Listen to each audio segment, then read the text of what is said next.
Olá, bem-vindos a mais um Vamos Pedalar, o programa que fala tudo sobre o mundo das bikes.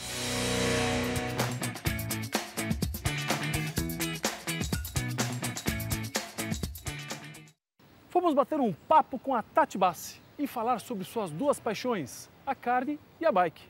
Vamos lá ver?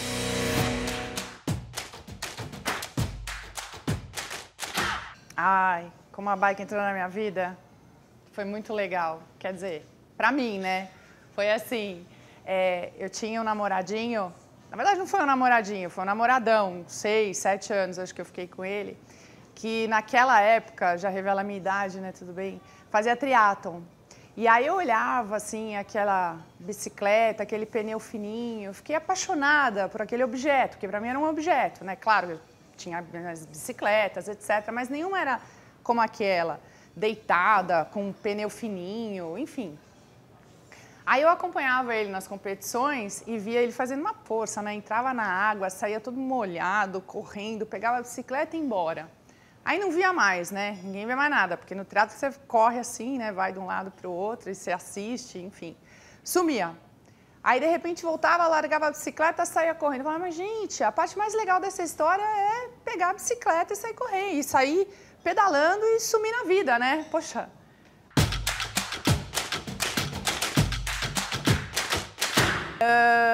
Eu comecei a andar de mountain bike.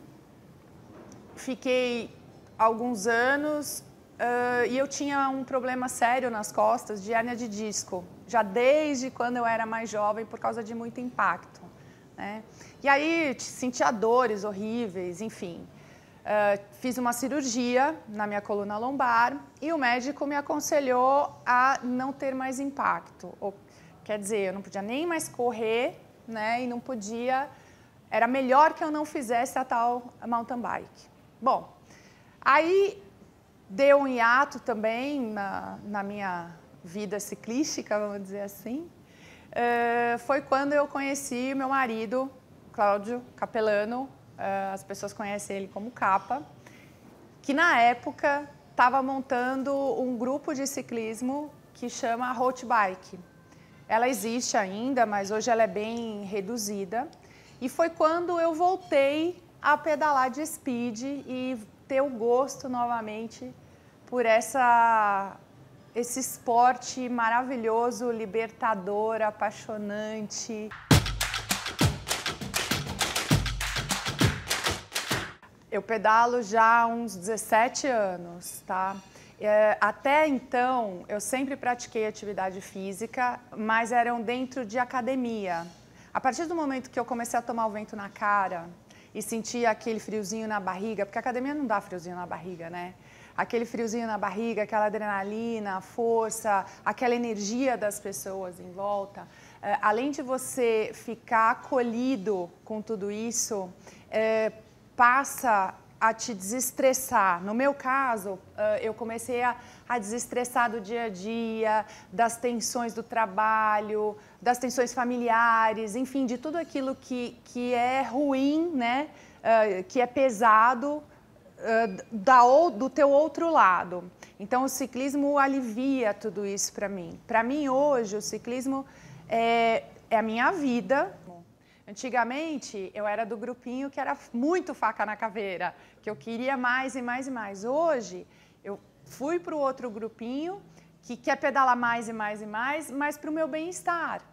Né? Então, quer dizer, eu não saí desse círculo que é o ciclismo, que é um esporte super agregador, que é um esporte engrandecedor, que muda o seu corpo, muda o seu jeito de ver as coisas. Quando você está em cima de uma bicicleta, não interessa quem você é, que cor você tem, qual é o seu nível social, de onde você veio. Se o pneu dessa pessoa estiver furado, você vai parar para ajudar, entendeu? E assim como se acontecer comigo, vão me ajudar também.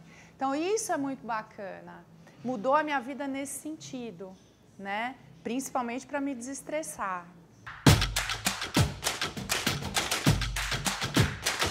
Uma vez, para quem não sabe, meu pai é o Marcos Bassi, famoso artesão da carne. E nós estávamos num frigorífico grande, gigantesco. E eu, como sempre, desde muito moleca, não fazia coleção de Barbie, mas eu fazia coleção de carrinho Matchbox, jogava bafo, sabe, no colégio. E ficava atrás dele porque ele é ainda o meu ídolo. Sabe aquele cara, quando você crescer, você quer ser igual? Aquela pessoa que quando você crescer, você quer ser igual? Eu continuo querendo ser igual àquela pessoa, meu pai, né? Então, nós estávamos nesse frigorífico e eu estava atrás, porque eu era um catatauzinho e meu pai sempre foi um italianão gigantesco com o cara do lado. E aí o cara falou assim para ele, que pena que você não teve filho homem. Aquilo me caiu como um gelo na cabeça. Meu pai imediatamente olhou para trás e falou assim, para quem tem uma Tatiana não precisa de filho homem. Ao mesmo tempo que reacendeu, eu fiquei com um medo danado, porque é uma responsabilidade muito grande. E eu tenho muito prazer, mais do que tudo isso, de ter as pessoas em volta da churrasqueira comigo, né? Em volta do fogo comigo, conversando sobre esse assunto, papeando a boa e velha história dos amigos, ciclismo amigos, churrasco amigos, e assim vai, e a troca de experiência, né? Tudo isso é muito engrandecedor. Eu amo fazer churrasco, eu amo suar porque eu estou fazendo churrasco, eu amo suar porque eu estou pedalando, e isso tudo me dá muito prazer.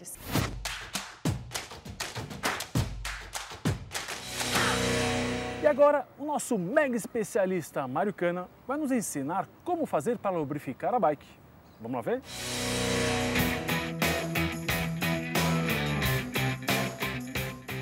Uma gota em cada elo. Uma gota em cada elo. Mais é ruim, menos é ruim. É isso aqui, ó. Porque o que entra em contato com a coroa, cassete, é esse rolete do centro da corrente. O resto não precisa de lubrificação. Isso aqui é essencial. É primordial que você tenha alguma lubrificação que não seja o óleo adequado ou a bike não esteja tão limpa, mas essa limpeza e lubrificação periódica é primordial, né?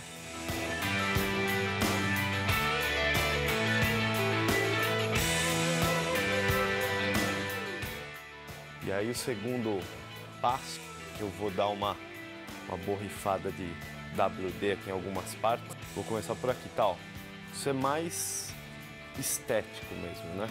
Ou vai inibir corrosão em cabeça de parafuso. Isso não é uma lubrificação, isso aqui não é um óleo, é um desengripante, né? Mas ele pode ir na pintura que não tem problema, deixa um aspecto mais bacana, fica brilhante, a bike fica com cara de limpa. Gostaram da dica de hoje? Se ficou alguma dúvida, mande um e-mail para cana@ciclourbano.com.br. Valeu!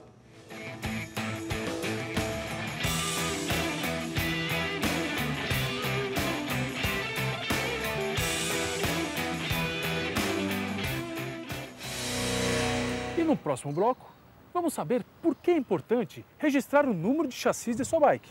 Fica aí, a gente volta já.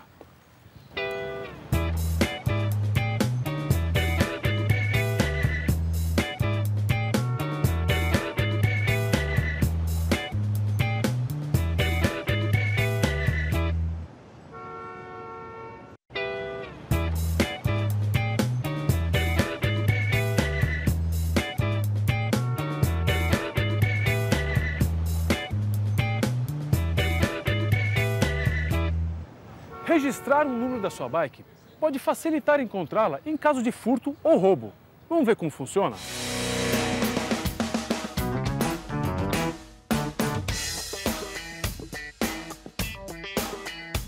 A Resolução 91 de 2016 da Secretaria de Segurança Pública, ela regulamentou o registro de bicicletas roubadas, furtadas ou apreendidas. Então, a partir do momento que você tiver a sua bicicleta roubada ou furtada, é importante que você faça esse registro no site da Secretaria de Segurança Pública para a polícia ter o acesso numa possível abordagem, por exemplo, a um indivíduo com atitude suspeita. Nós iremos consultar o número do chassi da bicicleta e por ali vai ser possível identificar se ela já foi furtada, roubada ou se ela é uma bicicleta apreendida. O que é preciso para registrar a ocorrência? Antes de mais nada, você ter os dados da bicicleta, ter o chassi, marca, cor, o tamanho da bicicleta, Porque quando você estiver no DP, é imprescindível você ir no DP e ter em mãos esses dados. É com esses dados que você vai registrar a sua ocorrência e, por vez, vai ser alimentado diretamente para o banco de dados o número do chassi da bicicleta e os dados da bicicleta. Sim, o senhor pode registrar sem mesmo a bicicleta sem o número do chassi, porque o que acontece? Você pode pegar os dados da sua bicicleta, tem em mãos anotados os dados da sua bicicleta, cor, tamanho, detalhes da bike pessoal que você colocou, entendeu? Peça, grupos de peça que você colocou, alguns componentes vêm com o número de série, algumas suspensões, você pode anotar também esse número de série e acrescentar no chassi. Porque o que acontece? Tem bicicletas que são antigas, bicicletas também artesanal, não tem número de chassi, mas você com os dados dela, você pode e deve registrar a ocorrência. Durante o patrulhamento, o policial ele realiza a abordagem de rotina com a fundada suspeita. Então ele vai verificar, além do documento da pessoa que está portando aquela bicicleta, ele vai consultar o número do chassi da bike. Então, se ela já foi furtada ou roubada, a partir do momento que for feita a consulta, vai constar que ela é produto de ilícito. Por isso que é importante fazer o registro, não deixar de fazer o registro. Caso você queira comprar uma bicicleta de terceiros ou até mesmo da internet, é sempre bom consultar o chassi dela antes. Então você entra lá no site www.ssp.sp.gov.br/consulta bicicleta e você coloca o número do chassi.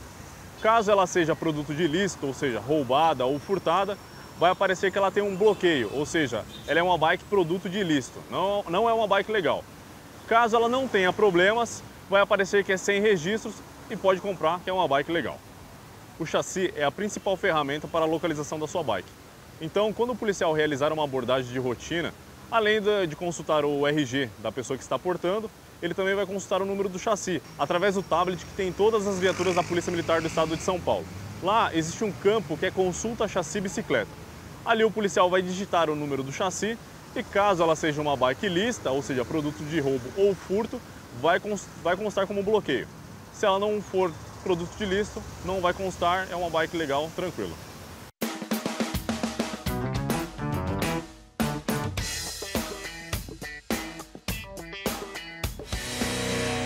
E agora, vamos conversar com o grande Giba, um apaixonado pelo ciclismo. Vamos lá?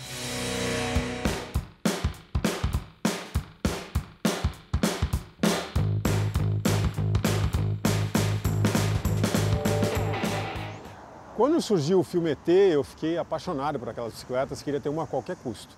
E a partir daí eu comecei a pedalar de BMX, bicicross, não parei mais, né? Foi parte da minha infância, da minha adolescência.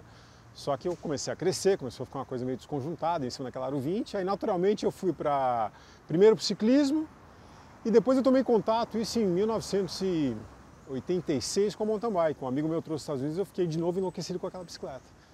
E aí, novamente, meu pai, numa viagem ao exterior, trouxe uma mountain bike para mim.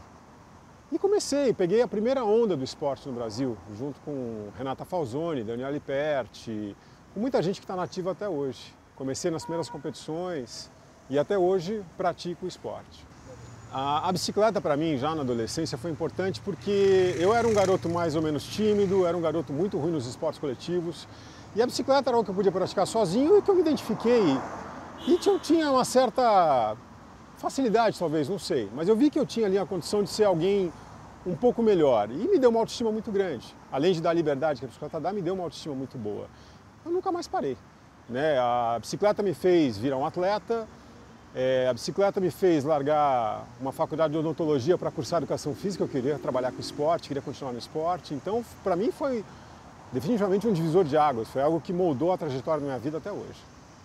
Quando eu praticava o bicicross era uma coisa extremamente lúdica. Eu tinha medo até das competições, porque tinha autoestima baixa e tal, então eu nunca quis competir de bicicross. Não sei nem o que teria sido se eu tivesse tentado. Mas o fato é que quando surgiu o mountain bike no Brasil, uma das maneiras de você agregar com pessoas que pensavam igual a você, que gostavam da mesma coisa que você, era participar das competições.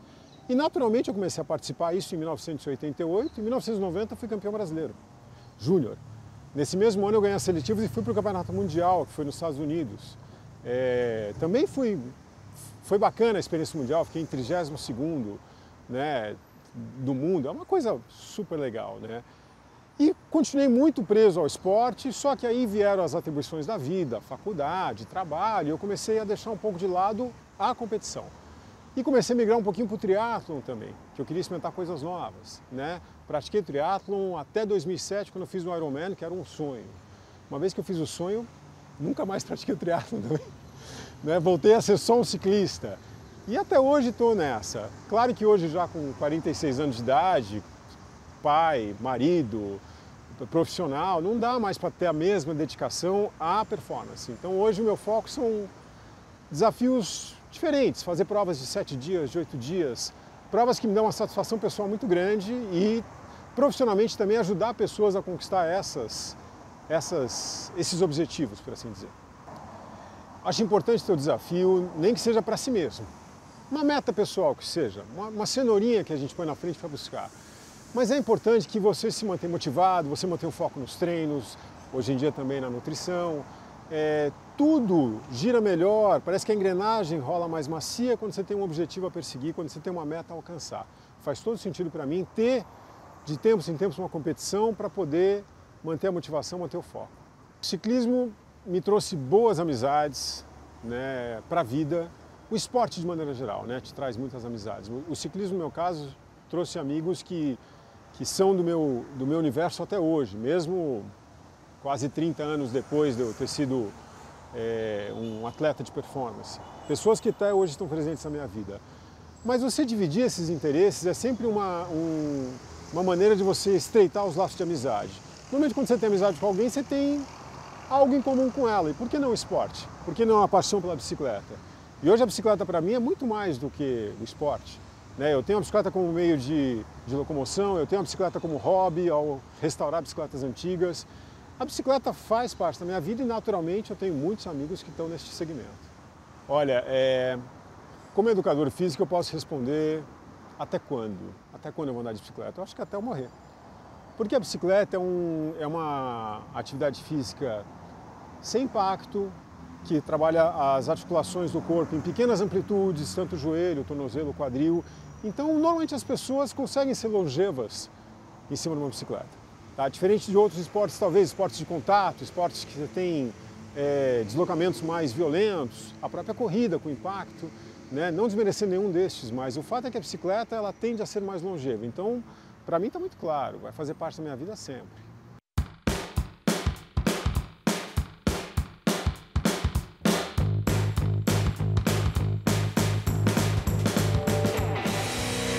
E no próximo bloco, um bate-papo com nada mais, nada menos, Gary Fisher, o pai do mountain bike. Fica aí, a gente volta já.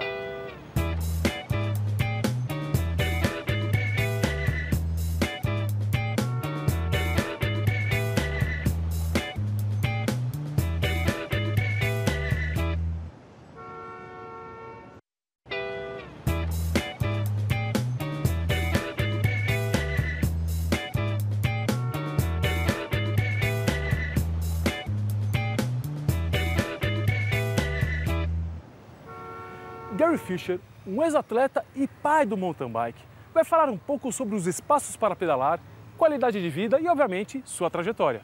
Vamos lá ver? It started when I was in high school, and I was a road racer, and I was very serious. But I had some friends in high school, they were like, hey, we like to use bikes for fun. And this kind of fun was, well, you go to the dumps, to the second-hand store, and you'd find this old bike. And the bike might cost $10, maybe $15 for an old used bike. And you'd take that bike with big fat tires, and an old coaster brake, you know, single speed, and go out in the woods and just have a party. It was a golden key to the woods back then. We could go really far on that bike, and we had a wonderful time. And that's sort of how it started. And I didn't, you know, at that time it was just fun. And that was in 1967, a long time ago. And I was a road racer, and I was a bicycle mechanic, I kept that sort of in the back of my mind. And it wasn't until later, not until around 1974. And I moved in with a roommate, a guy, Charlie Kelly. And we were both into rock and roll. It was crazy. I was working for the Grateful Dead and a Jefferson Airplane. I was living with a band called New Riders of the Purple Sage, and everybody was saying, you got to meet this guy, Charlie. Charlie was a roadie for a band called the Sons of Champlin. And all these bands were getting more and more money, and we'd take care of them, and you know, it was great. But I met Charlie, and we moved in together. And I brought along this old bike, and he said, what's that for? And I said, oh, you got to have, let's go out and ride the old balloon tire bike. And we did, and he said, this is great. And I thought to myself, because I was a bike mechanic, and saying, well, the old bikes with the single speed, I can take it and fix it up. And I put really wide range gears on it. And I put, you know, really powerful brakes on the bike, and it worked really well. And I built one for my roommate, Charlie. I built one for his friend, Fred. And in a year, I built about 20 bikes. And pretty soon we had a whole group. We were really enjoying ourselves. Well, you know, I knew I was still a road racer, and I was very serious about, I wanted to go to the Olympics, I wanted to do the Tour de France, and I was actually on the same team as Greg LeMond. It was amazing. And I went to Colorado Springs, to the Olympic Training Center. I was going to go to Moscow, go to the Olympics. Then our president, Jimmy Carter, said, well, we're going to boycott the Moscow Olympics. And at that moment, I said to myself, I'm going to start the bike company. And I started a bike company called Mountain Bikes with Charlie. And we started it with $600. It was crazy.